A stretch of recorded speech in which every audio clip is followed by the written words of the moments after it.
córnea conjuntiva esclera y cristalinos, ¿ya? El contenido de la clase, vamos a revisar úlcera corneal, queratitis puncteata, queratitis por herpes simple, enfermedad ocular por herpes zóster, enfermedad del ojo seco. Vamos a revisar un poquito de conjuntiva, degeneraciones corneales. ¿No se escucha bien? Como son pocos, no sé si esto está pasando, bueno, no sé, ustedes son como 80, ¿no? Me llama la atención que no asistan, estamos menos, ¿cuántos seremos? 30%, ¿no? Aprox, menos, ¿no? 20, entonces, no sé qué está pasando, ¿no? ¿Qué es? Tienen examen, bueno, la semana anterior, la primera clase estaban los casi el 100, ¿no? Y de ahí, ¿Qué te como decía? Muchos años llamados por bueno, algo está pasando, es cierto. Bueno, creo que este no es.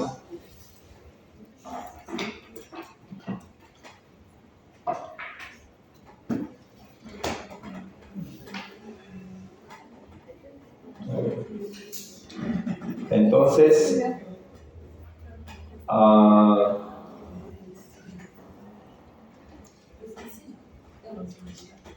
listo, ya.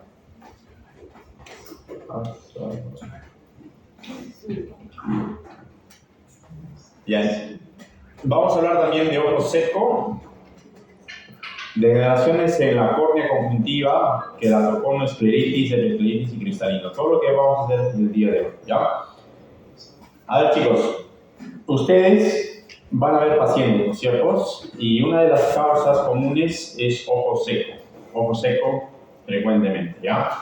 Otra patología es ojo rojo, ¿ya? Ojo rojo puede ser muchas causas, ¿ya? Y dentro de estas, úlcera corneal, ¿ya?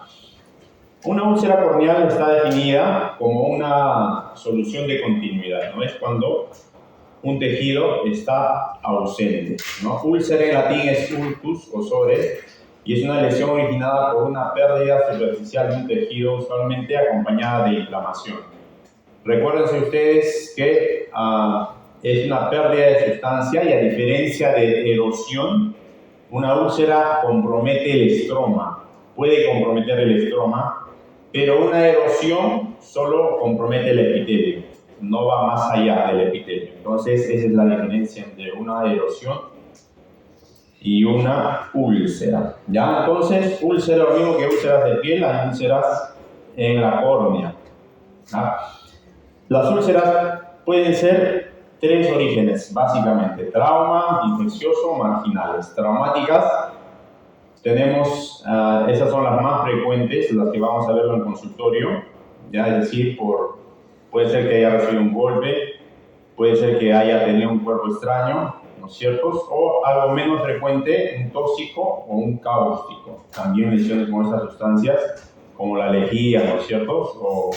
O a veces con un ácido por ahí, un algalí, o con una rama de un vegetal. Esto puede producir úlcera corneal, ¿ya? Son las más frecuentes, entonces. En el segundo grupo están las infecciosas y a la cabeza están las virales, los virus. ¿Ya? Generalmente los virus, ¿cómo se dice? No van mucho más allá. Es ojo rojo autolimitado. Pero son otro grupo de que vamos a ver la parte del grupo de la familia de los herpes virus que producen queratitis herpéticas. Y ahí está también el grupo de los zóster, ¿no? El grupo del herpes y zóster. Entonces, también puede ser eso, pero recuerden también el adenovirus también puede producir ahí, puede estar ahí, ¿no? Bacteriano, tenemos ahí como el estafilococo aureus, el neumococo, la pseudomonas. El estafilococo aureus es el más frecuente, ¿no es cierto? Los neumococos, por ejemplo, puede darme las famosas queratitis serpiginosas. Pseudomonas es un cuadro más aparatoso, asociado a lentes de contacto, ¿no es cierto? Y micótico, los hongos como el Aspergillus y Candida. En estos casos es importante siempre preguntar el antecedente, ¿no?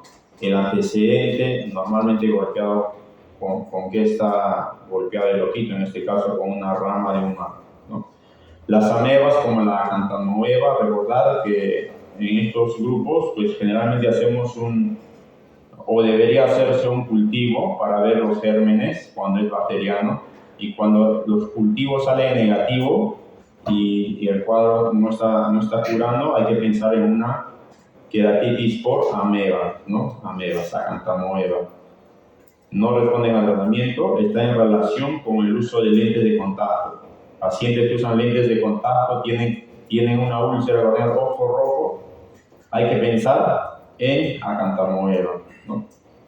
Esos pacientes que usan lentes de contacto, pues si no tienen buena higiene, ¿no?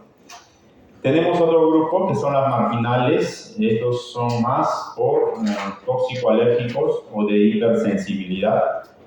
Aquí tenemos principalmente, hay varios, pero principalmente tenemos la úlcera de Murie y la degeneración marginal de Terrien, ¿no? Esos dos son los más importantes. Entonces vamos a ir desglosando todo lo que hemos hablado, ¿ya?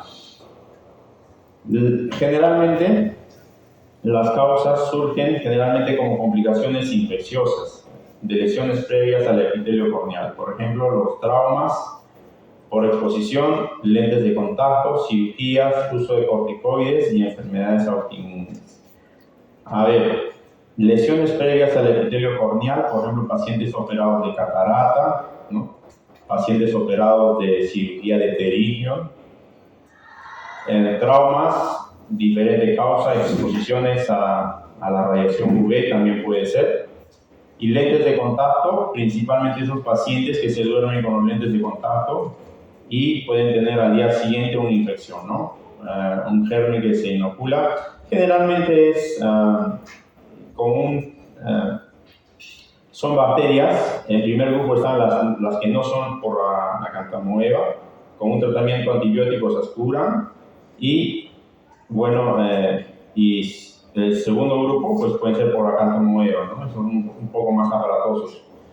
Cirugías, hemos dicho ya, corticoides dañan el epitelio corneal, ¿no? Eso también puede producir úlcera. Enfermedades autoinmunes también, ¿no? Agentes causales, entonces tenemos los gram positivos en las bacterias de estafilococos, neumococos, hemos dicho de las úlceras serpiginosas, y los gram negativos, la pseudomonas, ¿no? Pseudomonas que está relacionada con los lentes de contacto también, con las personas que van a las piscinas, ¿no? Pseudomonas originosa, ¿no? A las saunas, pseudomonas originosa. Proteus gonococo, ¿no? Gonococo hemos hablado que puede ser una de las bacterias que te da las conjuntivitis hiperagudas, ¿no? Recuerden ustedes que a veces los tejidos, ¿no es cierto?, las blefaritis, las conjuntivitis y ahora las queratitis, porque estamos hablando de las úlceras, queratitis, van a veces a la par, ¿no? Es decir, podemos tener una blefaroconjuntivitis, una conjuntivo-queratitis, ¿no? Blefaroconjuntivitis, a veces están afectados más de una estructura, ¿no es cierto?, porque están aledañas. Entonces, puedo tener también los virus, adenovirus, Epstein-Barr, herpes simple, y de ahí vamos a hablar en un grupo aparte del herpes simple y del herpes zóster, ¿ya? Los hongos, filamentos como el Aspergillus o el Fusarium y las levaduras como la cándida. Parásitos, la cantamoeba hemos dicho. Otras más raras está la deficiencia de vitamina A y las idiopáticas como la úlcera de Murie. En este caso es una úlcera marginal. Normalmente las úlceras lo vamos a ver así como una lesión blanquecina, que si lo colocamos a la lámpara de Hilura, ¿no es cierto?, lo vamos a ver mejor. Y normalmente nosotros, para ver las lesiones en el epitelio, colocamos al paciente una gotita de proparacaína, que es el anestésico, con una tira de fluoroceína. Hay la fluoroceína en papelitos, ustedes lo van a ver en sus prácticas, se usa para medir la presión intraocular y para ver las lesiones. Lo tiñe todo así de verde. Y si yo la lámpara de Hilura lo cambio de la luz azul de cobalto, o sea, lo coloco con una luz azul, se ve mucho mejor las lesiones. Y ahí lo voy a ver delimitada una úlcera, ¿no? una lesión, ¿no es cierto?, con bordes definidos. Normalmente les dije, las úlceras bacterianas son centrales, ¿ya? Las úlceras por hongos son periféricas, un poco más, pero no es que sea así siempre. Lo que sí, los hongos tienen lesiones satélites, siempre acompañadas, lesiones satélites, ¿no? Como la luna, satélite igualito, lesiones satélites. Ya la úlcera de Moore tiene una característica también, no es periférica como en este caso, ¿no? Son algunas cositas, vamos a ir viendo. Entonces, puedo clasificarlo de acuerdo al tamaño, como una microúlcera o una macroúlcera, dependiendo si es menor o mayor a 2 milímetros.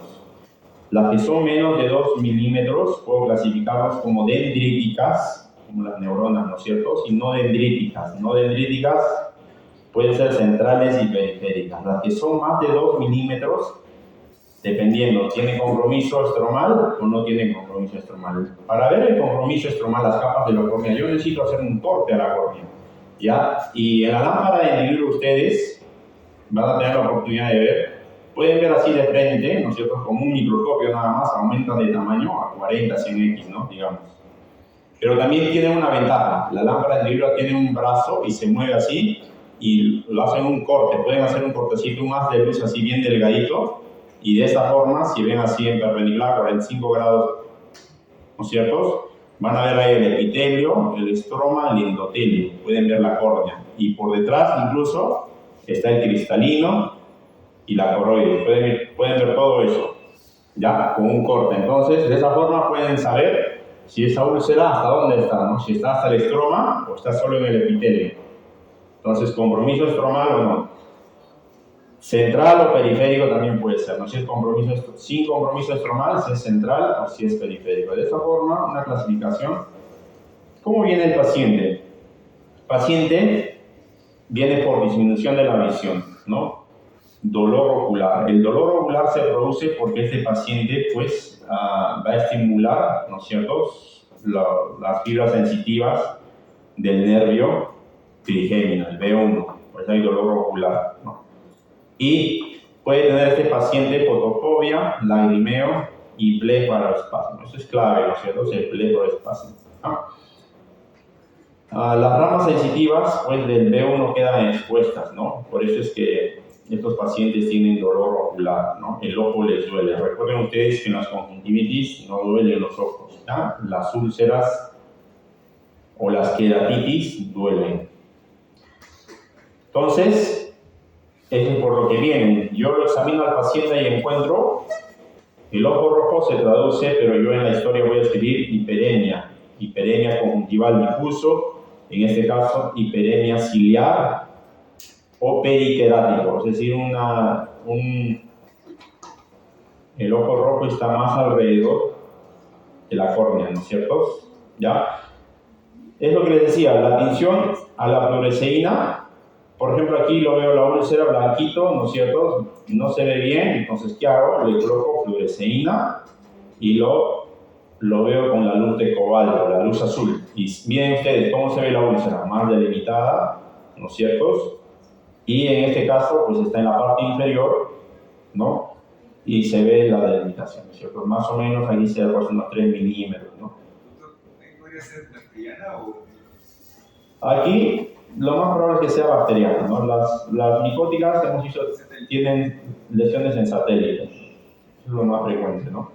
Y bueno, ahí pues habría que hacer siempre un cultivo para definir mejor, o el antecedente de las micóticas, o sea, la anamnesis, ¿no? Todo eso suma. Entonces, esto de aquí me va a llevar a procesos de cicatrización. La úlcera, si es que compromete, hemos dicho, la capa de goma más allá, si es profundo, me puede dar leucomas, córneas blancas, ¿no? La cicatriz, leucoma, complicaciones. Si esta úlcera no se trata y progresa, puede perforar el ojito. Y si perfora el ojito, sale aquí líquido de la cámara anterior. ¿Cómo se llama eso? Seidel. Seidel positivo, ¿no? Y si es que el líquido se sale, ¿no es cierto? El líquido se sale y ya no hay cámara anterior. ¿Cómo se llama eso? Atalamia, ¿no es cierto? Atalamia, ¿ya? Entonces puede perforarse, puede haber la capa de deseme, puede salirse también, y eso se llama desematocele. Desematocele. Muy bien. Entonces, también puede haber edema corneal. La córnea se hace opaca por el edema corneal, ¿no? Entra agua, pacificación de la córnea por aumento del fluido del estroma secundario a un defecto del endotelio. Ya aquí, por ejemplo, tenemos aquí un edema corneal, ¿no? La córnea está opaca. Y aquí se ve una representación, como el epitelio aquí, el estroma, la córnea está normal, aquí está la membrana de Descemet y aquí está el endotelio, ¿no? Aquí se puede ver aquí qué es lo que sucede aquí, ¿no? Aquí hay una úlcera, ¿no es cierto? Solución de continuidad. La lágrima se altera y el líquido, pues aquí entra, ¿no? Acumulación de líquido en las fibras. Aquí que es fibra de colágeno. En el medio de estas fibras entra el agua, ¿no? Y aquí también se daña también, ¿no? Cuando está por dentro, por ambos lados puede entrar. Y eso me da un edema de la córnea, córnea opaca, el paciente no mira bien y tiene dolor ocular. ¿Ya? ¿Qué es lo que pasa también? La membrana de Descemet puede salirse, se puede protruir, donde hay, ¿no es cierto?, se va hacia adelante, ¿no? En este caso, por ejemplo, como se ve aquí, desematocele se llama eso, ¿no? En esos casos, lo que hay que hacer es darle ahí un lente de contacto terapéutico o podemos hacerle un colgajo conjuntival. Se saca tejido de la conjuntiva y se coloca ahí como un parche, ¿no? Todos estos todos esos procedimientos para buscar la anatomía, ¿no? Para buscar la forma de la anatomía normal se llaman todo lo que es las plastías, ¿no? Queratoplastías, conjuntivoplastías, blefaroplastías tenemos, ¿no? Todo eso. Entonces, las úlceras también pueden, con el tiempo, descompensarse, ¿no es cierto? Y va a ingresar aquí los vasos, empiezan a invadir la córnea. Recuerden ustedes que la córnea es avascular, pero altamente inervado, sensitivo, ¿no? Por eso duele. ¿El cristalino qué es?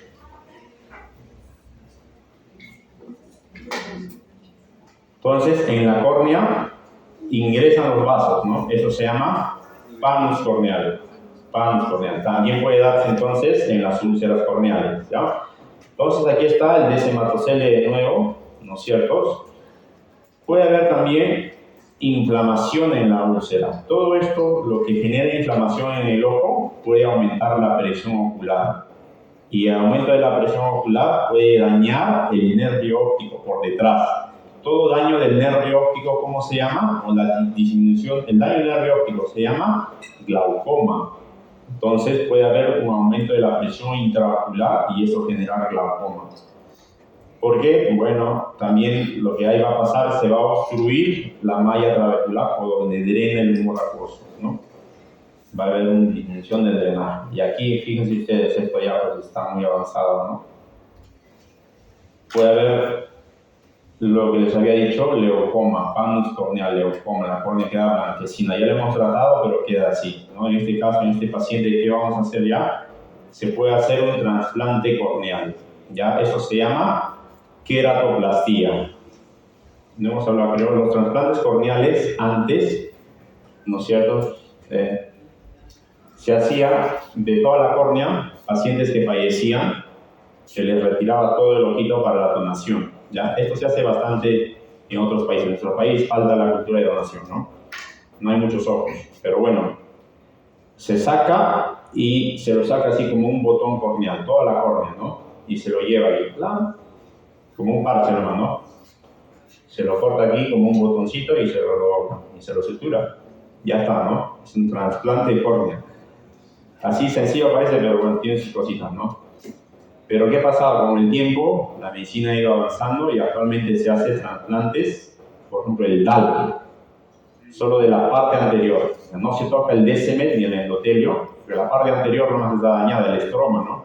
Está opaco, leucoma, como en este caso. Entonces sacamos toda esa parte, lo retiramos y trasplantamos solo la parte anterior de la córnea.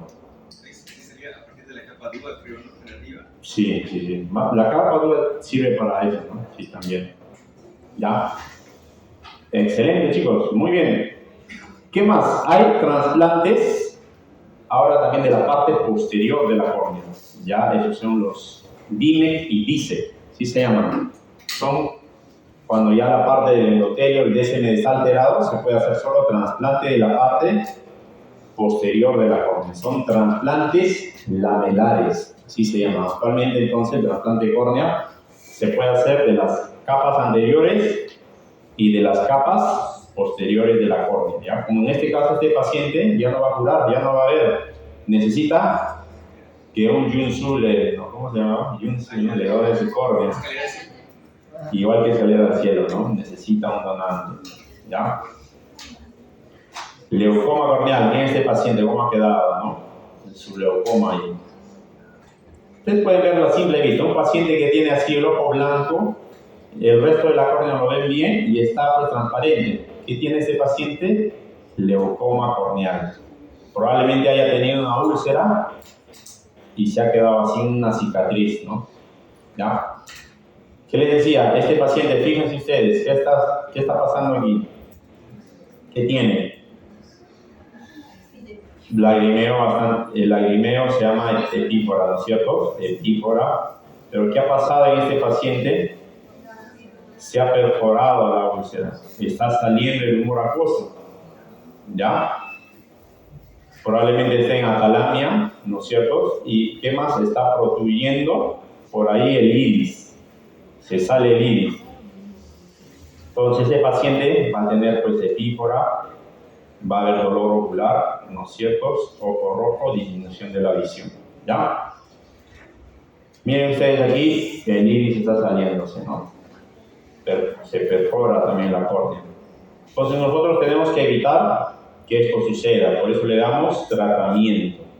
Tenemos que darle un tratamiento a ese paciente para que no pierda la visión, ¿ya? No se perfore el oído. Tratamiento puede ser médico. Bueno, este es en este caso cuando se perfora. Ahorita vamos a hablar de tratamiento médico, ¿no? Pero si es que ya se ha perforado, podemos hacer aquí injertos conjuntivales. Tapamos esto con conjuntiva. Si me llega el paciente por emergencia, este paciente se puede infectar. Cuando el ojo se infecta por la cámara anterior, la parte interna del ojo, la cámara anterior y la cámara posterior, se llama endoftalmitis.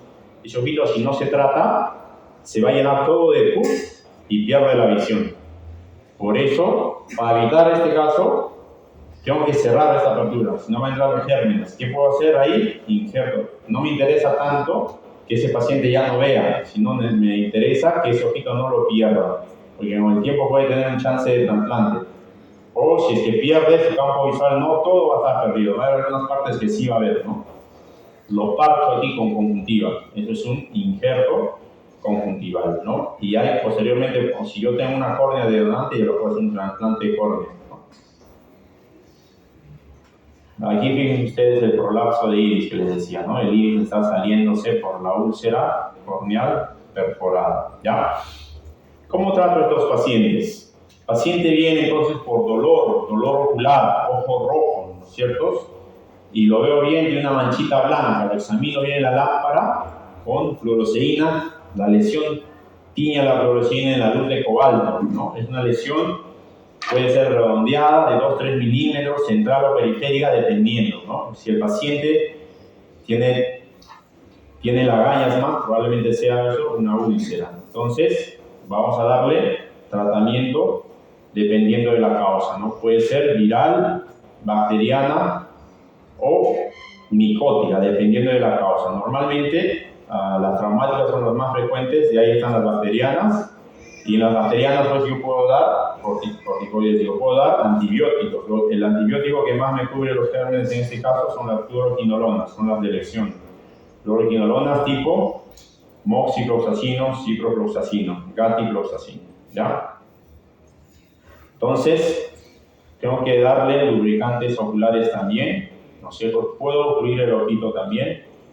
Y estos pacientes para el dolor, para suprimir el dolor, yo doy midriáticos, ¿no? Estos midriáticos dilatan la pupila de alguna forma, ayudan a eso con el dolor ocular, ¿ya? Para que ese músculo no esté contraído, no esté forzándose. Y bueno, les había hablado aquí, puedo hacer las queratoplastías, autoplastías o injertos con conjuntiva, o ya finalmente un trasplante corneal, es lo que lo voy a ver, ¿no? En las úlceras corneales hay que evitar dar corticoides porque van a retardar la cicatrización, ¿ya? Pregunta de examen. Los corticoides retardan la cicatrización, no se da en las úlceras corneales, ¿ya? Para examinar la úlcera les había dicho que nosotros usamos fluoresceína, estas tiras, con una gota de anestesia. La anestesia que utilizamos en oftalmología es proparacaína. Proparacaína. Entonces esto le colocan la gotita y el paciente siente un alivio inmediato, porque es anestesia. Entonces uno podría decir, ¿no? Entonces, como el paciente tiene dolor ocular, le voy a dar como tratamiento periódico proparacaína. Contraindicado, ¿ya? Pregunta de examen también. No se usan anestésicos locales de rutina, solo se usa para examinar. ¿Por qué? Son tóxicos para el epitelio, ¿ya? No se usan entonces corticoides y no se usan anestésicos locales, ¿ya? Ojo con eso. Chicos, a veces pasa esto, ¿no? En nuestro país está avanzando un poco, nos falta trabajar bastante en lo que es ojo rojo. Va uno a la farmacia y ¿qué le dan? Antibiótico, le dan corticoide. Porque el corticoide es buen medicamento, baja la inflamación, baja todo tipo de inflamación, es bueno. Pero hay situaciones donde el corticoide, pues si no se controla, no se sabe qué es, se perfora. Y tenemos casos en los hospitales en Lima. Pacientes vienen, primero van a la farmacia obviamente, y en la farmacia algo que no debería hacerse pues es prescribir, ¿no? Una persona que no ha estudiado para eso, pues no debería prescribir sin antes de examinarle, y le da corticoide, ¿no? Le da corticoide y el paciente viene luego con el ojo perforado, ¿ya? A la emergencia, ¿no? Entonces vemos muchos casos de estos por el uso de corticoides, ¿no es cierto?, en las úlceras corneales, ¿no? Que estaban solo en el epitelio y luego se perforan, ¿no? Entonces hay que evitar dar estos medicamentos, ¿ya? El tratamiento, cuando hay perforación, fíjense ustedes aquí, yo puedo sacar conjuntiva, no me interesa mucho la visión, lo que me interesa es que parche ahí, ¿no? Puedo colocar conjuntiva sobre la úlcera, ¿ya? Porque no se está curando, pues, ¿no? Necesito parcharlo. Puedo hacer injerto de conjuntiva o autoplastías conjuntivales. De la misma conjuntiva puedo sacar del mismo conjuntiva del ojito, lo llevo a la córnea, ¿no? Puedo usar también trasplante de membrana amniótica. Membrana amniótica puedo usar de los bebés en el hospital del niño Bene. O trasplante de córnea. Este es un casito, miren, de un trasplante de córnea. ¿Cómo se ve la córnea opaca aquí? Pero aquí está el botón corneal y ahí están los hilitos de las suturas, ¿no? Esta es una queratoplastia penetrante. UPP lo dicen, ¿no? O trasplante de córnea. Son lo mismo, ¿ya? Lo mismo. Entonces, el otro grupo de las úlceras eran las...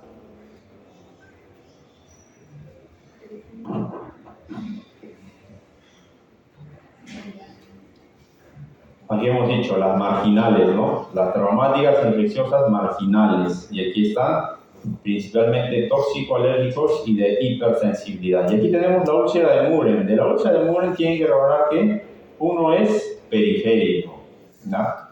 Periférico, crónico, doloroso y es idiopático. Como se ve en esta imagen, periférico, crónico, idiopático, ¿no? Afecta el estroma, ¿no es cierto? Y tiene una diseminación circunferencial y centrífuga. Entonces en esos casos también, en esos casos sí se puede dar corticoides, ¿ya? Pero siempre a la par con antibiótico y con sus controles por el oftalmólogo, ¿ya? Algunos diferenciales, aquí úlcera de Muren, puede darse esto principalmente en los pacientes con enfermedades reumatológicas tipo artritis reumatoidea o enfermedades dermatológicas como la rosácea, ¿ya? Úlcera de Muren, úlcera corneal periférica. Doctor, pregunta. Y yo había escuchado de una prótesis con un hueso, queratoprótesis de cabello. Sí. ¿Eso cuándo se utilizaría, por ejemplo, en daño corneal? Ya, bueno, te has ido mucho más allá en el momento. Excelente, ya un paréntesis. Ya actualmente hay muchas otras cosas, ¿no? En las úlceras corneales, hemos dicho, se hace trasplante de córnea. Vamos, trasplante de córnea. Estamos con, ¿cómo se llamaba? De Yunsu, el otro, ¿no? El que le dona la córnea. Necesitamos un donante, ¿ya? ¿Alguien te puede donar la córnea? Claro, te dona y ya, pues vas a ver mejor, ¿no? Pero no siempre hay, ¿no? No hay un Yunsu toda la vida. Hokkaido, ¿no? Ya. Tipo de trasplante de córnea está la queratoprótesis. Justamente en casos así donde no se puede hacer un trasplante, hay unas estructuras que se hacen, o sea, ya se utiliza hueso y sobre el hueso como se hace un huequito ahí, ¿no? Para que pueda ver bien central. Y se utiliza también córnea, ¿no? Esos casos se hace muy poco, pero sí se puede hacer. Eso se llama queratoprótesis. Queratoprótesis. Se usa hueso, aunque no lo quieran ustedes, hueso, unas estructuras metálicas ahí y un botón corneal, y eso se coloca ahí, como un trasplante de córnea, ¿no? Eso actualmente se puede hacer también. Un poco. Eso debería ser para toda la vida. El detalle de los trasplantes de córnea, a veces que no duran siempre, ¿no? O a veces por la misma enfermedad de fondo del paciente, estos tejidos se van deteriorando con el tiempo. La queratoprótesis que has mencionado, ¿no? Que se utiliza hueso. Es otro tema, ya está muy bien, no sé dónde lo he leído, pero muy bien. Ya. Otro tema, hemos dicho, es de la queratitis punctata superficial, ¿ya? De la queratitis punctata superficial. Chicos, la diferencia entre una úlcera y una queratitis punteada o punctata, es lo mismo, es que estas son erosiones, y las erosiones hemos dicho que solo tocan el epitelio, ¿ya? Es una enfermedad del epitelio punteada, son erosiones epiteliales puntiformes que van a teñir, si yo lo coloco fluorescina, van a teñir a la pared, son puntitos ahí amarillos que les voy a ver. Y es una respuesta de la córnea a alguna agresión que está haciendo. Y aquí la causa más frecuente es enfermedad del ojo seco. Enfermedad del ojo seco. Ya, hoy día vamos a revisar. En segundo grupo tenemos las queratitis actínicas, esas que se dan, por ejemplo, por la radiación, ¿no? Por exposición, también puede darse por parálisis facial, por ectropión, ese ojito que está con una parálisis, no puede lubricarse el parpadeo, ¿no es cierto? Forma la película lagrimal. No se forma parálisis facial, no se forma ectropión, no forma, ¿no? O exoftalmos, pacientes con enfermedad de Graves. O neurotróficas o neuroparalíticas. Aquí hay un problema ya del tipo inervacional, los nervios están dañados. La diabetes, acuérdense ustedes que la diabetes también altera la microvasculatura y también los nervios, ¿no? La neuropatía diabética. Ese paciente entonces puede tener una punctata superficial, ¿no? Herpes simple, herpes zóster o sección del nervio quinto, ¿no? Del trigemio. La rosácea, blefaritis, queratitis víricas, alérgicas, colirios mismos, puede darse o triquiasis. Uno va a veces a la farmacia y le dan a veces una gota bien famosa que se llama el Floril. No sé si ustedes alguna vez han comprado, ¿ya? El Floril casi no se recomienda mucho. Lo bueno del Floril es para hacerles una idea, en paréntesis, la gota más vendida en el Perú, ¿cuál creen que sea?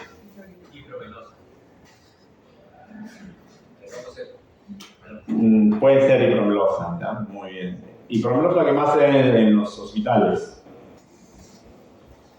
pero no es. Es el Floril. Hay Floril Office, Floril normal, ¿ya? Y no lo prescriben, no es una gota prescrita por un médico, ¿no es cierto? Sino que uno va a la farmacia y le dan el Floril. El Floril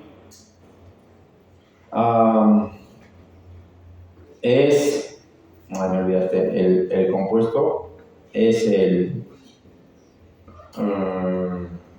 ahí que me recuerdo, pero no es el hipromelosa, es un lubricante que ayuda, es un vasoconstrictor, ¿ya? Lo que hacen los vasoconstrictores, ¿no es cierto? Constriñen los vasos, llega menos sangre, el ojito se aclara, está más de lo que estaba rojo, se aclara, ¿no es cierto? Pero ¿qué más pasa? Esas gotitas dan ojo seco, ¿no? Ya le voy a decir el nombre, dan ojo seco, y ese es el problema. El ojo seco se incrementa y uno se hace dependiente. Conclusión, no debería usarse Floril, y eso es lo que lamentablemente estamos usando más en nuestro país, ¿no? Para ojo seco, salvo excepciones. ¿Cuáles son las excepciones? Pacientes que se trasnochan, ¿no es cierto? Están con ojo rojo y tienen una presentación, podemos darle. O pacientes operados, no quieren verse con el ojito rojo un poco, podemos darle, pero solo en situaciones determinadas, ¿no? Para uso continuo como se hace, ¿ya? Entonces... No, dice monofluorofosfato de sodio. ¿Floril? Fluoro de sodio. Nafasolina es, ¿ya? Nafasolina, ¿no? Ese es el nombre, claro. Muy bien, entonces la clínica de estos pacientes con queratopatía o queratitis puntata superficiales, paciente se va a quejar por prurito ocular, quemazón, sensación de cuerpo extraño, hiperemia, o sea, el ojo rojo, ¿no? Puede tener, hemos dicho, dolor ocular, ¿no? Todas las queratitis dan dolor, fotofobia o blefaroespasmo, y así lo vamos a ver nosotros. Miren ustedes en la lámpara de hendidura, ¿no? Un puntito, ¿no? Solo está el epitelio dañado, no hay mucha mayor cosa ahí, ¿no? Pero en esos pacientes podemos darle lubricantes básicamente, podemos darle antibióticos si es un cuadrito un poco más, digamos, difuso, ¿no? Hay muchas lesiones, pero más profilaxis, ¿ya? Preventivo. Si tiene dolor, podemos darle midriáticos, con eso bastaría. Algunos hacen oclusión, en este caso, si la causa es ojo seco y el ojo seco, pues la lágrima no se produce bien. ¿En qué pacientes, por ejemplo, no se produce bien? Los pacientes con enfermedades reumatológicas tipo artritis reumatoidea no secretan el lágrima. Entonces, en esos pacientes, lo poco que secreta, hacemos que ya no se vaya. Cerramos el drenaje colocamos unos tampones ahí en la vía lacrimal, en los puntos lacrimales. De esa forma la lágrima ya no se va y se queda un poco más en el ojito, ¿no es cierto? Ya podemos hacer tarsorapias, lentes de contacto también ayudan en esos casos, ¿ya? Hemos visto las queratitis entonces que pueden ser traumáticas, pueden ser infecciosas. Hemos revisado las bacterianas un poco y hemos dicho que íbamos a hacerle un grupo separado al grupo de los herpes, ¿ya? Grupo de los herpes, queratitis por herpes simple. Entonces, el virus herpes simple puede darle una infección ocular primaria, ¿no? O una enfermedad recurrente, ¿ya? Chicos, de aquí quiero que se recuerden esto, de la microbiología se pregunta en los exámenes de admisión, en los exámenes, ¿no?, que hay. Entonces, herpes simple, ¿ya? Recuérdense ustedes que el herpes simple es un virus bien preguntado, ¿ya? ¿Qué tipo de virus es? ¿RNA o DNA? DNA, ¿ya? DNA. ¿Es de doble cadena o una sola cadena? ¿Doble hebra o una hebra? Doble hebra, ¿no? Fíjense ustedes, aquí está 2, 1, 2, ¿no? Doble hebra, ¿ya? ¿Cuántos grupos son los grupos herpes? Son 8, ¿no? Entonces son el grupo DNA, ¿no es cierto? Que tienen de doble R, ¿no es cierto? Y tienen envoltura, ¿ya? Los virus se pueden clasificar como virus DNA y RNA, ¿ya? Y se pueden clasificar también cada uno de ellos con envoltura o sin envoltura, ¿ya? Y los virus, los virus herpes tienen envoltura, ¿ya? Todos los virus DNA, ¿no es cierto?, tienen doble cadena, ¿ya? Excepto el parvovirus, ¿no? Ahí tenemos en ese grupo, tenemos los adenovirus, herpesvirus, papnavirus, papovavirus, ¿no es cierto?, herpesvirus, ¿no? Muy bien. Entonces, recuérdense eso, que siempre preguntan, ¿ya? Siempre preguntan, digo chicos, siempre preguntan. Probablemente les pregunte también, ¿ya? Vamos. Aquí, entonces, en herpes, cuando es recurrente, ¿no es cierto?, salen esas lesiones vesiculares, ¿no? Por ejemplo, aquí en los labios, ¿no es cierto?, que algunos lo tienen ahí, ¿no? Herpes simple, entonces estamos hablando del herpes simple, puede ser el tipo 1, tipo 2, ¿ya? Entonces recuérdense que se alojan en el nervio trigémino, ¿no? Están en latencia luego de una primera infección y luego se puede manifestar en ciertos tiempos. Puede haber también una forma neonatal congénita, ¿no es cierto? Eso también hemos revisado la anterior vez, ¿ya? Principalmente causado esto ya, el 1 es la oral, el 2 es el genital, ¿no es cierto? Entonces contrae el congénito neonatal en el canal del parto.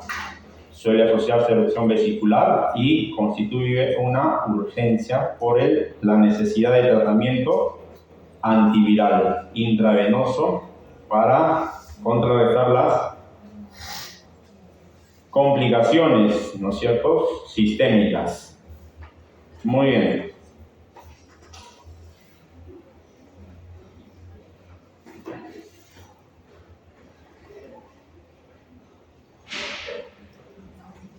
La clasificación, vamos a ver el herpes, el herpes simple virus, HSV, puede comprometer la capa de la córnea a nivel del epitelio, estroma o endotelio, ¿ya?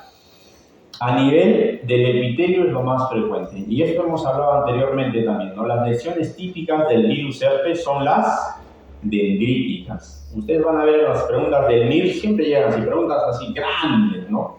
Todo un cloro grande, y al final solo ven una palabra clave, dendrítica. ¿Y qué van a marcar?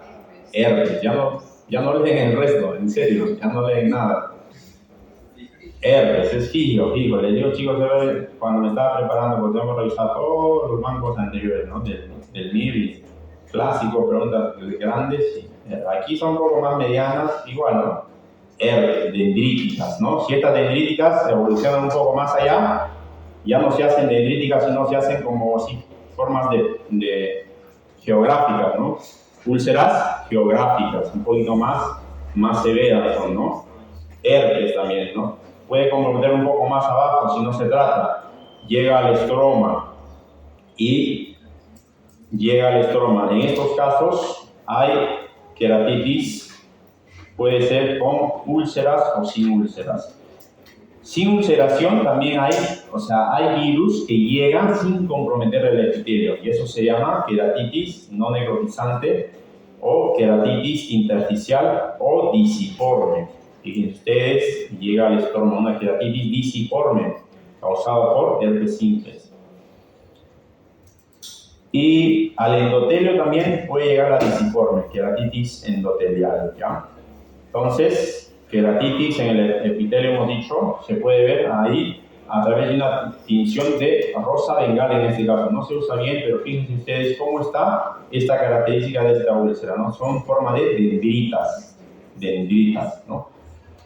Este paciente va a tener fotofobia, sensación de cuerpo extraño, ojo rojo, que lo voy a ver como una inyección conjuntival, es decir, la conjuntiva va a estar hiperémica, roja, ¿no es cierto? y también puede tener compromisión en la visión. Estos pacientes dañan el nervio, este virus daña el nervio, la raíz sensitiva del trigémino, y yo le coloco un hisopo o el dedito. Normalmente uno debería tener reflejo corneal, ¿no es cierto? Porque el B1 es la sensitiva, ¿no?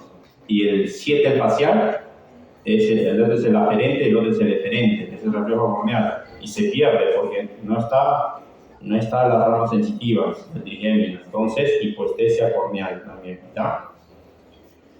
Signos, hemos dicho ahí, las úlceras dendríticas, hemos hablado ya. Puede haber también en un patrón puntiforme, ¿no es cierto?, que se está formando ahí, o estrellado, o las famosas úlceras dendríticas. Ya, las úlceras dendríticas, entonces, herpes. El tratamiento se puede hacer con corticoides tópicos,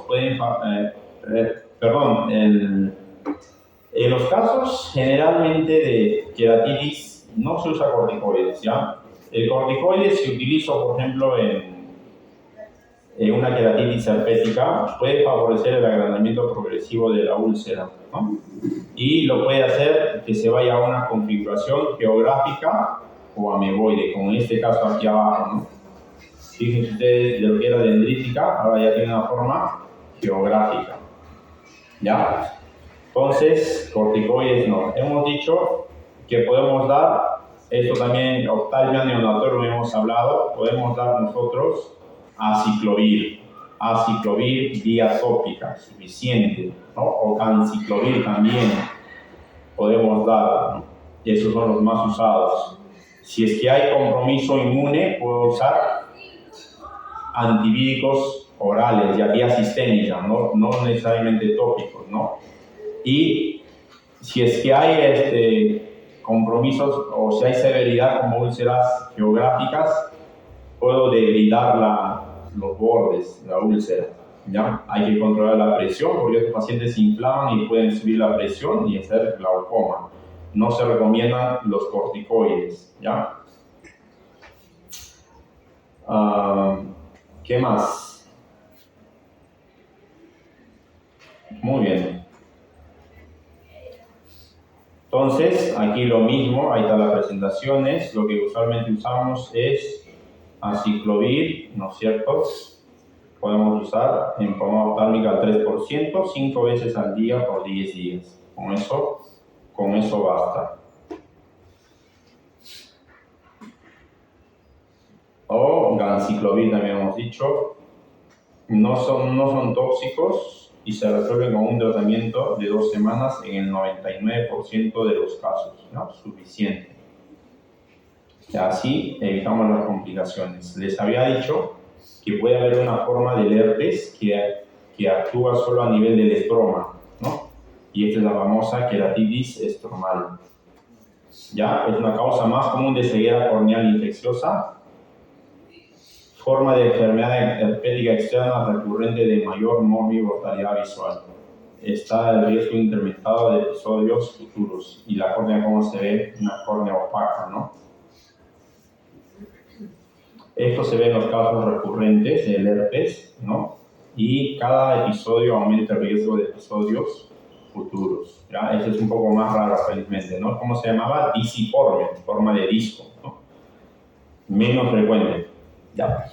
Entonces, igual que en las bacterianas, las traumáticas, hemos dicho, en las virales, en este caso herpes simple, también podemos hacer QPP, trasplante de córnea. QPP, queratoplastia penetrante, ¿no es cierto?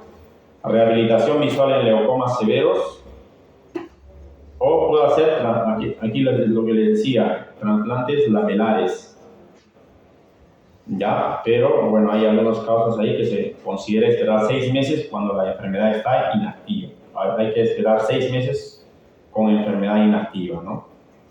Hay que tratar primero antes del trasplante, si no, igual se va a malograr la córnea. El otro grupo de los herpes es el grupo de la varicela zoster, ¿ya? Varicela zoster, del grupo herpes viridae también, ¿no es cierto? Entonces, la morfología es idéntica al virus herpes, ¿ya? Hay una latencia también, periodo de infección primaria. La infección primaria ocurre por contacto directo con secreciones. La recurrencia. Está también el ganglio trigémino, autolimitado. Generalmente puede haber una linfadenopatía, ¿no? En los niños, varicela, queratitis punctata y lisiforme. En los adultos el 20%. Puede haber una afección corneal en forma de, más que todo, queratitis punctata o punteada, pseudodendrítica 51%, infiltrados estromales y queratoveitis o endotelitis en forma menos frecuente. Lo más frecuente entonces es que haya queratitis punteada, varicela zoster estamos hablando, virus de la varicela zoster, ¿no? ¿Cuántos les dio varicela? O dicho de otra forma, ¿a cuántos no les dio varicela todavía? ¿Quién se ha vacunado contra la varicela? ¿Alguien? Solamente hay vacuna ya, ¿no? Hay vacuna, pero son en la parte privada, en la parte del esquema nacional. Esto lo van a llevar en pediatría, todavía no está varicela, ¿ya? Pero sí se puede también, ¿no? Pero ya, si ya les da varicela, pues ya no es necesario, ¿no? Muy bien, entonces, en el zóster clásico, ¿no? Va a afectarse, ¿no es cierto?, el dermatoma, la región. Puede ser en la espalda o aquí a nivel de la parte del trigémino, ¿no es cierto?, de la inervación del B1, quinto 1. Entonces, puede haber lesiones vesiculares, ¿no es cierto? Tiene una cronología y vesiculares como en el primer caso, o pustulosas se hacen y de ahí hacen costras, ¿no? Dolorosas son. ¿Ya? Y hay disminución de la sensibilidad corneal, ¿no es cierto? Cuando va a afectar la punta y la ala de la nariz, eso tiene un signo en el zóster. ¿Cómo se llama? Signo de Hutchinson. Como hemos visto pupilas de Hutchinson, igualito. Signo de Hutchinson. Eso también es preguntado. Ya no sé por qué les gusta preguntar, pero bueno.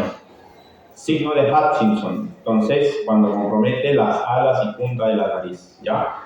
Entonces, cuando eso sucede, eso se traduce como una afectación del nervio nasociliar, ¿no es cierto?, del quinto 1, y sugiere que hay una afectación ocular, ¿no es cierto?, en esos casos por la varicela zoster, ¿ya? Entonces, la clínica ahí es más sencilla porque veo las lesiones y ya, zoster, digo, ¿no? Puede verse en la espalda en forma de dermatoma, zoster, ¿no? El diagnóstico es clínico sencillo, ¿ya? Entonces, clínicamente va a haber una fase aguda, en las primeras 4 semanas puede curarse por completo. La fase crónica puede durar unos años, la fase recurrente puede reaparecer años después. Entonces, la fase aguda puede producir fiebre, malestar general, ¿no? Dolor de cabeza, cefaleas, erupciones maculopapulares que progresan a costras. La conjuntivitis también puede darme. Y en la córnea lo más frecuente es que me dé estas lesiones, como ustedes pueden ver ahí, lesiones puntiformes, lo más frecuente, ¿ya? Queratitis nummular también puede ser en forma así redondeada, ¿no? Númulos. Disiforme también, pero más raro. En la parte, puede ser una fase crónica también con unas cicatrices sobrelevadas, ¿ya? Puede haber algunas lesiones ahí del párpado, como triquiasis, pérdida de pestañas, madarosis, ¿no? Ectropion, entropion, o lesiones a nivel de la conjuntiva también, o a nivel de la córnea, como una queratitis nummular o una queratitis disiforme, ¿no?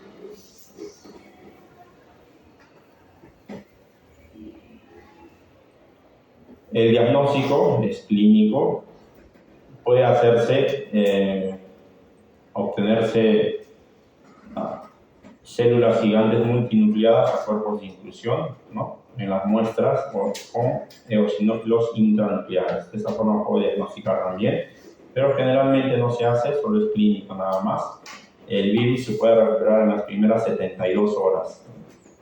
Entonces, aquí pueden ver ustedes una queratitis, ¿no es cierto?, es un poquito más. Queratitis por herpes zóster, nummular puede ser también, ¿no? Nummular. queratitis punctata nubular, un poco más grande, ¿no es cierto? ¿Ya? El tratamiento se trata con compresas húmedas calientes, pomadas de antibióticos como profilaxis. Si es que hay inflamación, ¿no es cierto? Y también uveitis, puedo dar corticoides tópicos, pero siempre con antibióticos, ¿ya? Porque los corticoides a veces hacen que las úlceras se perforen, ¿ya? Entonces hay que tener mucho cuidado con esto. Antibióticos orales, puedo dar tratamiento como si fuese un dolor neuropático, con amitriptilina o gabapentina, ¿ya? Y obviamente el tratamiento quirúrgico está ahí, igualito, trasplante de córnea.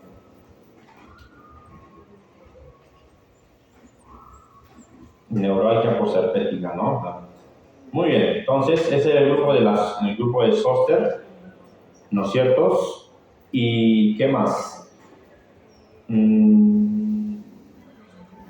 Vamos a hablar de una enfermedad ahora que antiguamente no se hablaba mucho y ahora se dice enfermedad del ojo seco. Ya se clasificó así el nombre, la nomenclatura. EOS, ¿no? Enfermedad del ojo seco. Entonces, vamos a ver que nosotros tenemos una película lagrimal, hemos visto también, el globo ocular está en contacto con el medio ambiente a través de la superficie ocular, ¿ya? Entonces tenemos enfermedades por eso de la superficie ocular. Y aquí, esto va a estar integrado. Primero aquí tenemos a la córnea, el epitelio, hablando, la conjuntiva, ¿no es cierto?, que van a estar lubricados por la película lagrimal. Ese es por parte del globo ocular. En parte también están los párpados, que van a proteger con los movimientos, ayudando a distribuir y hacer circular la lágrima, ¿no? Las glándulas lagrimales y las vías nerviosas sensoriales y motoras forman parte de esta unidad funcional. Entonces, conclusión, la córnea, conjuntiva, película lagrimal, párpados, lo que está en contacto con el medio ambiente forma parte de la superficie ocular, ¿ya? Cuando está alterado esto, tenemos una enfermedad que se llama enfermedad del ojo seco. Hay una definición de un trabajo último, el que se utiliza en todo el mundo actualmente, se llama, de esta revista, de superficie ocular, lo podemos definir de la siguiente forma, ¿ya? Es una enfermedad multifactorial, el Diels Dolz lo hizo, ¿ya? Multifactorial de la superficie ocular que va a estar caracterizado por la pérdida de homeostasis de la película lacrimal, acompañada de síntomas oculares en los que la inestabilidad y la hiporregularidad de la película lagrimal, inflamación, daño de la superficie ocular y anomalías neurosensoriales juegan un papel etiológico. Fíjense ustedes entonces, no solo es disminución de la lágrima, sino una pérdida del equilibrio entre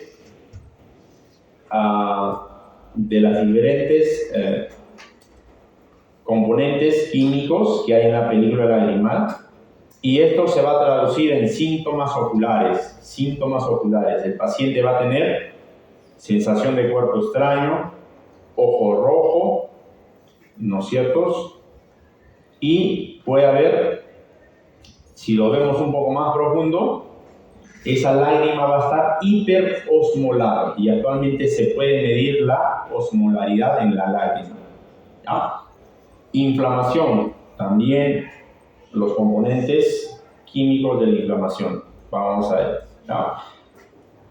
Muy bien, entonces una pérdida de la homeostasis. Diels 2, ese es el tratamiento, la definición de ojo seco. Entonces, más antes había el Diels 1 y algunas diferencias acerca del Diels 2. Entonces, la clasificación puede ser etiopatogénica, fisiopatológica y de acuerdo a los signos y síntomas. Básicamente lo vamos a dividir en dos grupos, ¿ya? Deficiente acuoso, ADDE, ¿ya? Y cuando hay una disfunción de las glándulas de Meibomian, es decir, la parte lipídica. Recuerden ustedes que la lágrima tiene tres componentes, ¿no? Acuoso más que todo, pero de ahí tiene parte lipídica de ahí, mucinosa, ¿ya? En el ojo seco, básicamente vamos a ver aquí, donde se secreta menos acuoso, menos agua o menos lípidos, ¿ya? Deficiente acuoso o evaporativo cuando hay una disfunción de las glándulas de Meibomian, ¿ya? Se evapora muy rápido. Entonces aquí tenemos de cabeza a las enfermedades autoinmunes, ¿no? Todo lo reumatológico viene aquí, ¿no? Tenemos también la edad, ¿no es cierto?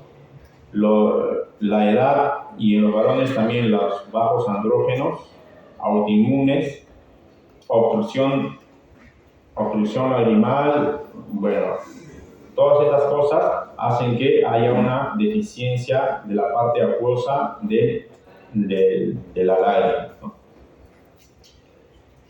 Y tenemos aquí también cuando es evaporativo, básicamente va a haber una disfunción de las glándulas de Meibomian. Entonces, esto puede darse por una blefaritis anterior, principalmente, ya deficiencia de vitamina A, alergias oculares, preservantes o uso de lentes de contacto, ¿ya? Y al final va a haber una combinación, va a haber aquí una alteración, por ejemplo aquí, de la película lagrimal, ¿no es cierto? Y esto me va a llevar a hiperosmolaridad, ¿ya?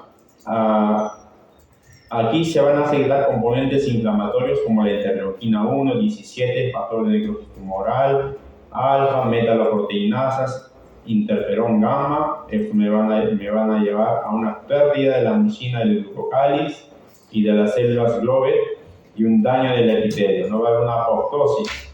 Y esto me va a generar de nuevo inestabilidad en la película lagrimal, ¿no es cierto? Y esto me va a generar hiperosmolaridad en el film, en la lágrima, y al final va a haber un círculo vicioso aquí, ¿no? Al final la lágrima pues se va a evaporar más rápido, se va a secretar menos, ¿no? Entonces el paciente va a tener clínica, ¿no? También tiene que ver el ambiente. Obviamente los pacientes, por ejemplo, que están en la pantalla mucho tiempo, tienen menos parpadeo. Se dice que una persona cuando está con las pantallas, el parpadeo baja a 5 veces menos. Cuando una persona normal está sin las pantallas, el parpadeo normal es de 25 parpadeos por minuto, ¿no? Y eso se baja 5 veces menos cuando uno está con las pantallas. Entonces eso también, obviamente, si el paciente, por ejemplo, es un conductor, va a parpadear menos, ¿no? Un paciente que está en viento, ¿no? En moto, el ojo seco se va a acentuar en estos pacientes, ¿no? Es lo que dice aquí, baja humedad, alto el viento, ¿no es cierto? Con altas temperaturas también. Entonces, el mecanismo principal es la hiperosmolaridad de la lágrima. Está dañada la superficie ocular y directamente esto va a causar inflamación. Entonces,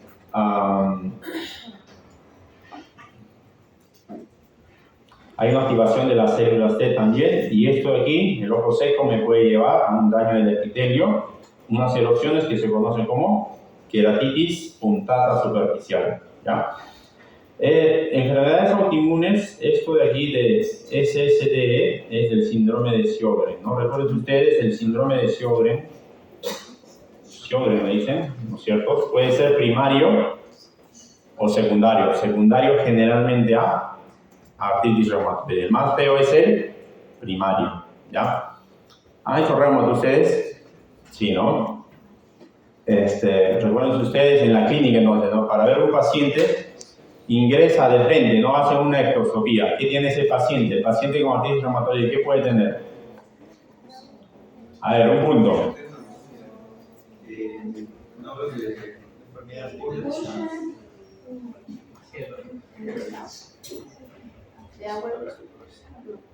Auerbach, Boucher, Heberle. Muy bien, pero eso es para artrosis. Osteoartritis es lo mismo, ¿no? Artritis reumatoide. Ya, ¿cómo se llama eso? En grado extremo, eso se llama desviación cubital, ¿no? Los pacientes pueden tener desviación cubital, pero más que todo eso es ya cuando ya queman. Los pacientes con artritis reumatoide sin tratamiento, quema las articulaciones y se desvían las manitos, ya, pero ya no mueve, ya, pero ese es ya el grado más severo, pero no se ha hecho nada, ¿no? La idea de ustedes es que eviten que esos pacientes lleguen a tener esa desviación cubital. Por eso esos pacientes necesitan tratamiento. La artritis reumatoide se puede controlar con tratamiento, ¿ya? Hay que darle corticoides, hay que darle inmunomoduladores, ¿no es cierto?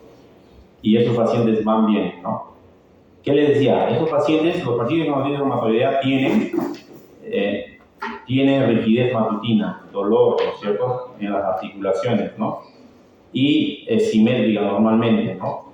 Entonces, esa clínica me ayuda a distinguir. Tienen problemas, resecan todas las mucosas, ¿no es cierto? Resecan el ojo, resecan la mucosa oral también, ¿no es cierto?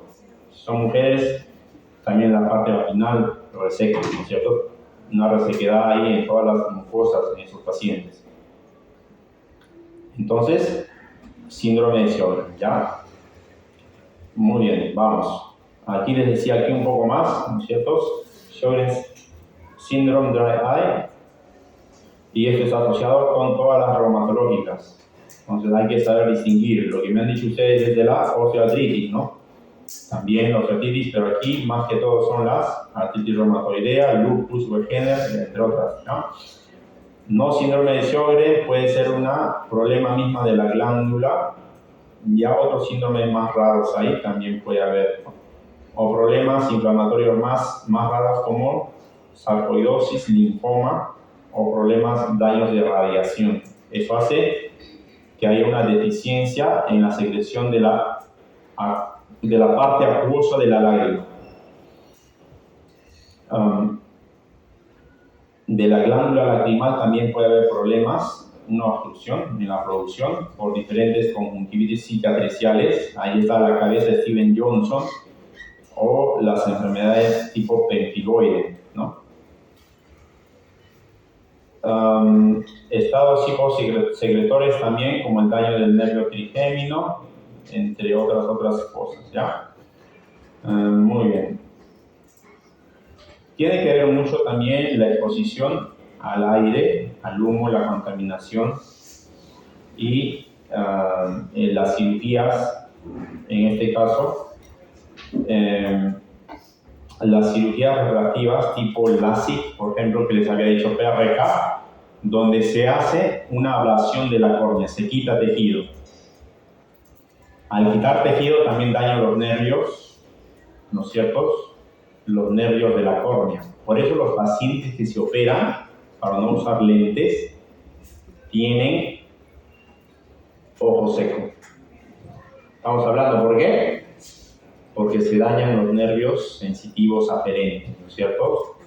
Por eso los pacientes que tienen ojo seco moderado o severo no deberían operarse de una cirugía refractiva, ¿ya? Por esto que estamos hablando. El segundo grupo era el grupo evaporativo. Más que todo aquí hay un problema de disfunción de las glándulas de Meibomian. Puede ser que sea primario, puede ser una cicatricial o no cicatricial, un secundario como una blefaritis o una inflamación ocular, uso de lentes de contacto, o asociado a enfermedades sistémicas como la rosácea, dermatitis seborreica o dermatitis atópica. Esos tres son los más frecuentes, ¿no? Me dañan las glándulas de Meibomian. La psoriasis también es una enfermedad que se ve con bastante frecuencia. Y secundario a exposiciones químicas también puede ser, ¿no? Genéticas un poco más raras y relacionados aquí con la ojo seco evaporativo. También puede haber enfermedades alérgicas o deficiencia de vitamina A. Y esto de aquí pues se puede combinar también, ¿no? Este es un paciente, por ejemplo, ahí están las causas, las etiologías del ojo rojo, se va a ver la córnea inflamada, se va a ver una reducción en la secreción de mucina, las alteraciones que habíamos dicho, o sea, la parte inflamatoria, la parte de la... hay menos agua, eso genera inflamación. hay menos lípidos, eso genera inflamación y daño. Todo eso generalmente genera una disminución de la mucina. Ya se combina y entra un círculo vicioso. Y aquí dice, por eso, reducción de la secreción de la mucina. ¿Ya? La secreción de la lágrima está reducida entonces y hay un compromiso también de la parte lipídica. Fíjense ustedes como aquí falta, ¿no? Hay un hueco ahí. Entonces, el paciente con ojo seco yo puedo clasificarlo en leve, moderado, severo. ¿Ya? 1, 2, 3. Entonces, si el paciente viene, puedo saber de acuerdo al grado de incomodidad, la gravedad y la frecuencia. Si viene por un ojo seco, ¿no es cierto? El leve y o episódico ocurre bajo estrés o en factores ambientales, ¿no es cierto? Y el grado moderado es un poco más constante, ¿no? Crónico, la incomodidad, la gravedad. Con o sin estrés puede ser. Y el grado severo ya es frecuente o constante y sin necesidad de un factor estresor, ¿no? Y el grado, aquí en 4 plus está como un severo, discapacitante o constante, pero podemos tratarlo generalmente en leve, moderado, severo. Y los síntomas visuales también puede haber. El paciente con ojo seco puede tener disminución de la visión. No es mucho, pero puede pasar, ¿no? Más que todo en grados moderados o severos, ya se hacen constante y limitante. La película lagrimal me ayuda a formar también la imagen en la retina. Tiene que ver, si una película lagrimal está bien formada, los rayos de luz entran bien hacia la córnea y de ver cristalino y de ahí hacia la retina. ¿Ya? El ojo rojo, inyección conjuntival, se va a ver más en los grados moderados severos, ¿no? Ojo rojo. No necesariamente siempre va a haber un ojo rojo. Ojo seco solo se puede diagnosticar con la clínica nada más. Doctor, le van a decir ustedes, me arde el ojo y tengo sensación de cuerpo extraño, ¿no? Lo ven bien ustedes ahí con su celular y el párpado aparentemente está claro, no está eritematoso, o sea, un problema de párpado alejado. No hay hemos visto en blefaritis que puede haber escamas, puede haber descamación cilíndrica, ¿no? Blefaritis, telangiectasia, el párpado está rojo.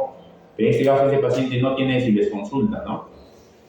Entonces, probablemente que tenga ese paciente, el ojo no está tan rojo o está claro, está blanquito, pero tiene la clínica, que es un ojo seco. Probablemente tenga ojo seco, ¿ya? Que hay que darle, primero, antes de las lágrimas, hay que educarle. Ahorita vamos a ver cómo se puede educar al paciente. Entonces, el ojo rojo no siempre está presente. Mientras más marcado sea la severidad, pues obviamente hay pacientes que ustedes lo ven y está con el ojo rojo, ¿no? Y ese es un ojo seco ya moderado o severo. Las tinciones, yo lo hago la tinción corneal aquí, con fluoresceína, va a ir marcando de acuerdo a la gravedad. Ya puedo ver queratitis puntata en los grados severos, ¿no? Grado severo, aquí central marcado, o si es que es discapacitante, constante, ya haber operaciones punteadas severas. ¿Qué signos podría tener? Aparte de los leves, casi nada, puede haber desechos leves o disminución del menisco lagrimal.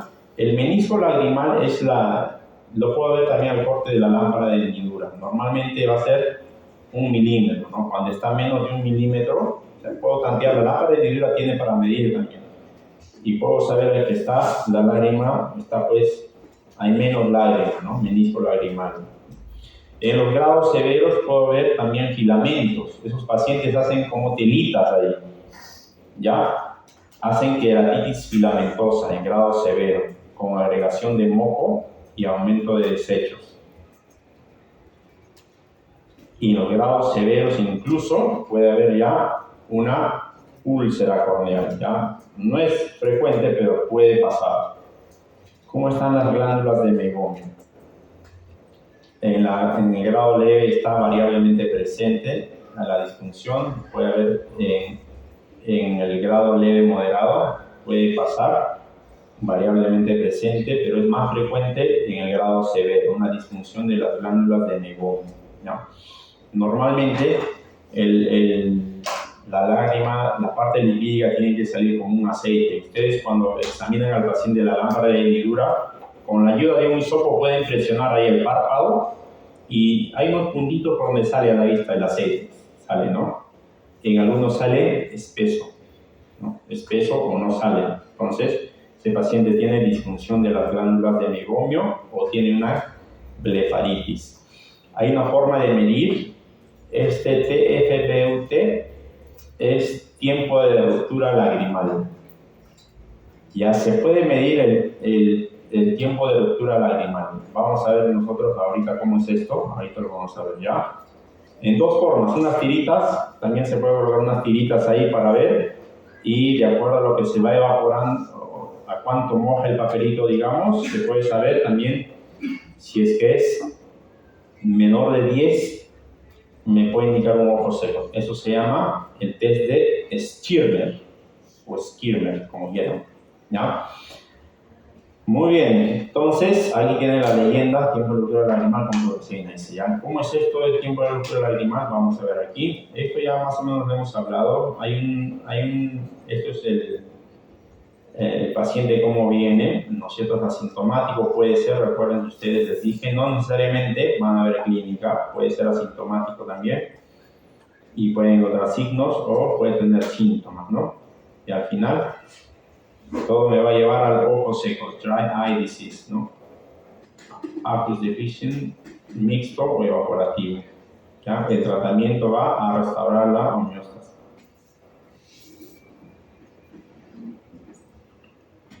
En lo que les decía, la disfunción de las glándulas de meiomio, la causa más común de ojo seco y evaporativo. Aquí están los puntos por donde desembocan las glándulas de meiomio, ¿no? Ahí en los bordes palpebrales, ¿no?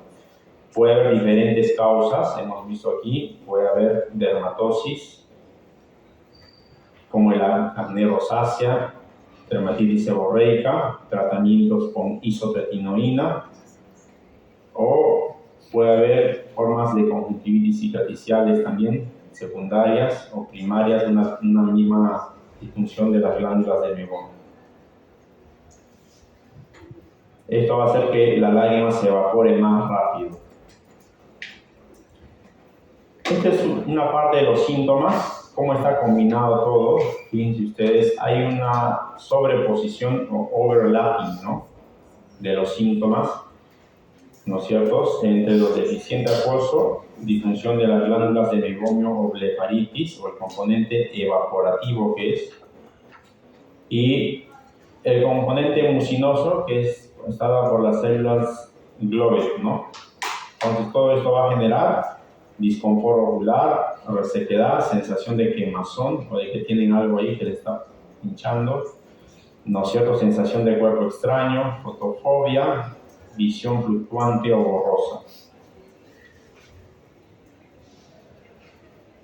Entonces, normalmente los pacientes tienen una progresión de síntomas durante el día, ¿no?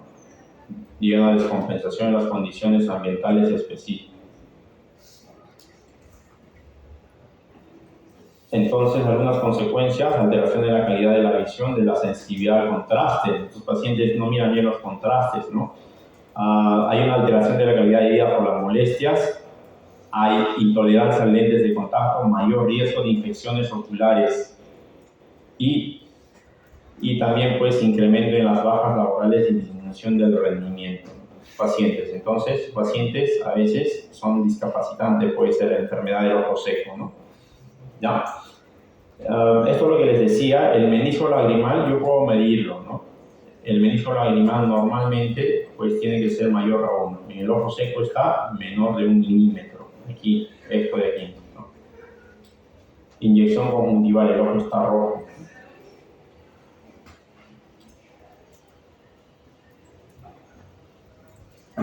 Lo que les decía, yo puedo colocar aquí fluoresceína igual y puedo ver aquí, como ustedes ven en este lado, la queratopatía puntata superficial, ¿no? Erosiones en la córnea. Y esto es lo que les decía, nosotros normalmente cuando lo pintamos con fluoresceína y vemos a la luz de cobalto, todo debería formarse una capa homogénea, ¿no es cierto?, en todo el epitelio de la córnea. Pero ¿qué pasa? Esto de aquí se va rompiendo. Esa capa, digamos, verdecita que está, se va rompiendo y eso es el tiempo de ruptura lagrimal. Normalmente eso debe ser más de 10 segundos. Es decir, yo le coloco le digo al paciente, a ver un ratito, le coloco su gotita, le coloco su fluoresceína y lo miro en la cuento mentalmente, 10, 9, 8, ¿no? Voy contando. Si es que este paciente rompe la película, esta es la ruptura, estas grietas que hacen antes de los 10 segundos, esto es tiempo de ruptura lagrimal, menos de 10 segundos, positivo para ojo seco. Eso significa que esa lágrima no está buena. Diagnóstico, ojo seco. ¿Ya? Disminución del tiempo de ruptura lagrimal, menos de 10 segundos. ¿Cierto? Este era lo que les decía el BUD. Break-up time, ¿no? Break-up time. Muy bien. El otro es el test de Schirmer. Vamos a verlo ahorita. ¿Ya? Puede haber también filamentos en la córnea, pérdida del vello corneal, puede haber lagrimeo. Pero profesor, si es ojo seco, ¿por qué hay lagrimeo? Porque esta lágrima ya no es de la misma calidad. Fíjense ustedes que, imagínense, no está secretándose la parte lipídica, entonces el cuerpo para compensar secreta más lágrima, pero más parte acuosa nada más. Es una lágrima diluida. Entonces esa lágrima no va a funcionar, igual se va a evaporar. Se evapora más rápido. Por eso es que vamos a encontrar que los pacientes tienen ojo seco y tienen epípora. ¿No? Epípora. Signos de enfermedad de las glándulas de meiomio, blefaritis puedo ver en estos casos, como en este caso signo de la pasta de dientes, ¿no? En este caso distensión de las glándulas de meiomio. Ahora, en el diagnóstico también puedo usar, aparte del tiempo de ruptura lagrimal, en el examen clínico, puedo usar el test de Schirmer. ¿Ya? El test de Schirmer, como quieran, se mide aquí con una tirita.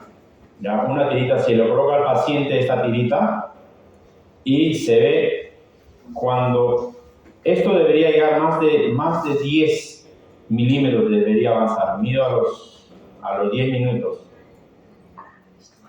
Cuando es menos de 10, hay insuficiencia en la producción lagrimal. ¿Ya? Entonces, test de Schirmer también positivo, ojo seco, ¿no? Entonces, conclusión, break-up time y test de Schirmer menos de 10, ya sea segundos en el test de break-up time, o en el Schirmer menos de 10 milímetros, positivo para ojo seco.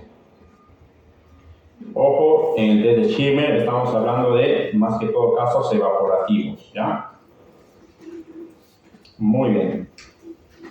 Entonces, el break-up time, menos de 10 segundos, ojo seco. Finalmente, el tratamiento puedo hacerlo por escalones en ojo seco. No solo es lubricantes, sino también voy a tener hasta tratamientos quirúrgicos, ¿ya? Vamos a ver entonces, en el primer escalón tenemos sustitutos lagrimales, lágrimas artificiales. Podemos usar de diferentes tipos.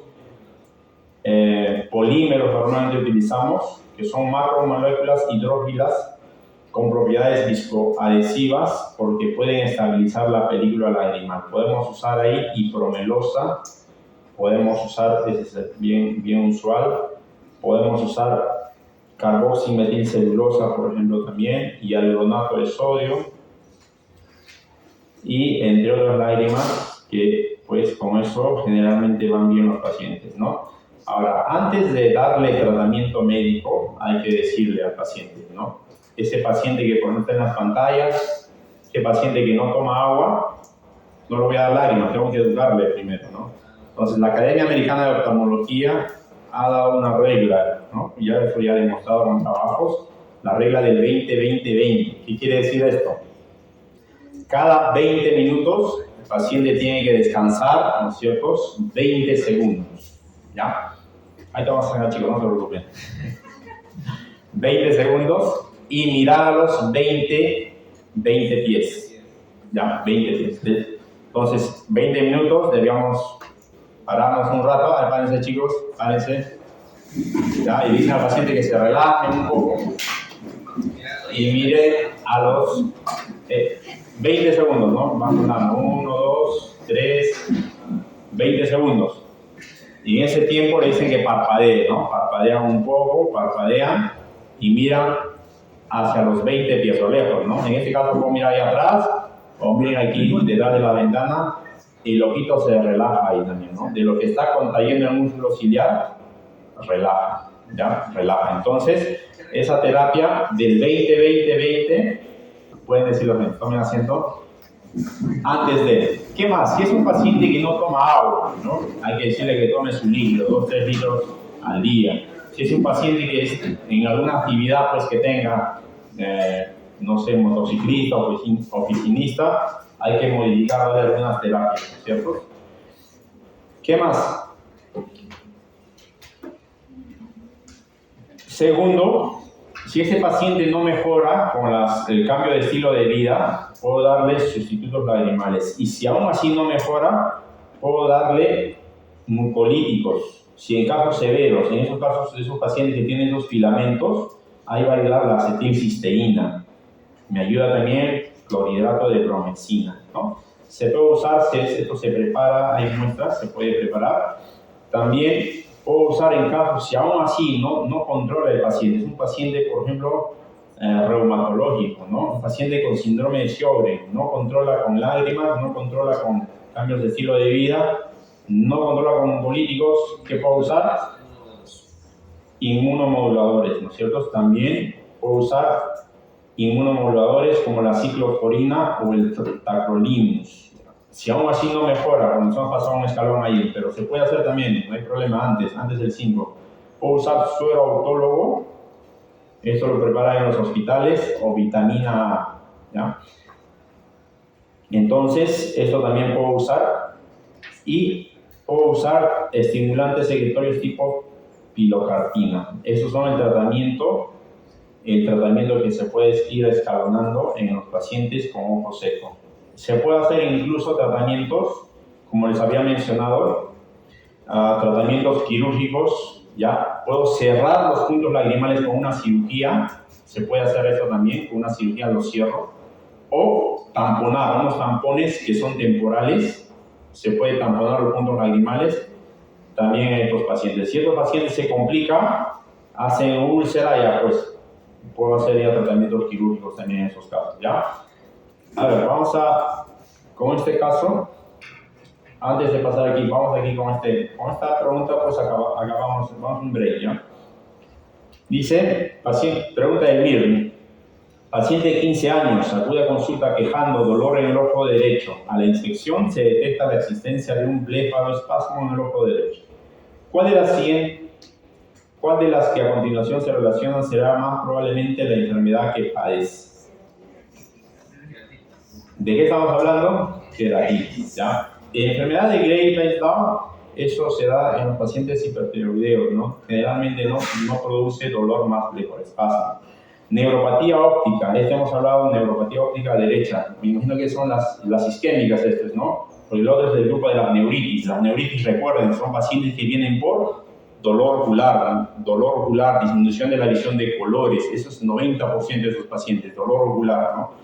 Y tienen otra clínica también, ¿no? En este caso no da blefaroespasmo, ¿no? Las neuropatías isquémicas más bien no duelen, las neuritis sí, las neuritis ópticas, las isquémicas no. Las queratitis, bueno, hemos hablado, las blefaritis no producen blefaroespasmo, pero las blefaritis pueden producir dolor a nivel de los párpados, ¿no? Uno se toca el ojito y dice dolor, me duele, pero al final lo ven en el párpado y está eritematoso, es una blefaritis, ¿no? Recuerden ustedes, las blefaritis pueden ser anteriores, lo ven en microscopio, ¿no? O posteriores, ¿no? Las anteriores, ¿por quién está causado? Estafilococos, ¿no? Las posteriores, disfunción de la glándula semicon, excelente, ¿no? Y hay también otros ácaros que pueden producir, ¿no? el Demodex folliculorum. ¿Cómo lo van a ver ese paciente? En la lámpara de hendidura. ¿Se ve como unas escamas? No, hay una descamación cilíndrica, ¿no es cierto? Cilíndrica. Ya el examen pueden hacerlo contando le toman muestra de las pestañas, lo ven al microscopio y ahí están los Demodex, ¿no? El tratamiento en esos pacientes, ¿cómo se hace? Con blefaritis. En los casos de anterior, como son bacterias, pueden dar un antibiótico. En las posteriores, tipo Demodex, generalmente se puede dar antibiótico, sí, pero más actúa ahí compuestos como los del árbol del té o del terpinen 40L, esos son los que tienen las toallitas, o también pueden usar lo que se usaba en el COVID, ivermectina, ¿no es cierto? Ungüento en 1%, 2 semanas en la noche o una gota por kilogramo. Ivermectina 1%, 2 semanas. O en vía oral también pueden usar una gota por kilogramo por peso, ¿no es cierto? Entonces, lo que se usaba en el COVID, por ejemplo, ¿no? Entonces, eso se puede usar en las blefaritis posteriores. Parálisis del cuarto par, les había dicho la parálisis del cuarto par, perdón, del sexto par, dice aquí, ¿no? ¿Cómo viene ese paciente? ¿Qué inerva el sexto par? El recto lateral. Entonces, si no hay el recto lateral, no hay una abducción. Ese paciente va a tener limitación para la abducción, ¿no es cierto? No va a poder hacer ese movimiento, ¿no? De abducción. ¿Ya? Recuerden ustedes que las parálisis de los nervios oculomotores dan estrabismo, ¿no es cierto? No comitante. ¿Ya? El estrabismo esencial es estrabismo comitante, es decir, la desviación de la mirada se mantiene en todas las posiciones, pero en los parálisis de los nervios no se mantiene, ¿no? Si ese paciente en la posición normal está viendo normal, pero solo tiene limitación para la abducción en este caso, o sea, en esos casos de la mirada nomás voy a ver esa limitación, ¿no?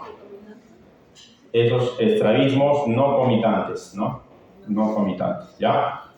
Entonces, en los estrabismos no comitantes, esos son estrabismo esencial, el que es congénito de los niños, esos son el estrabismo esencial, son comitantes, ¿ya? Muy bien, chicos, vamos a un break, ¿ya? A las 10:10 empezamos.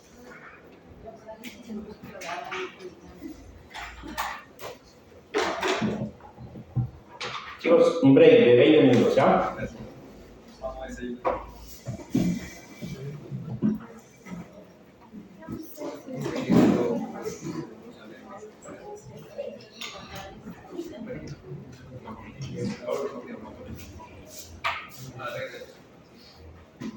Vayan un rato al baño, chicos, tomen agua. Y agua, ¿ya? Como la regla del 20.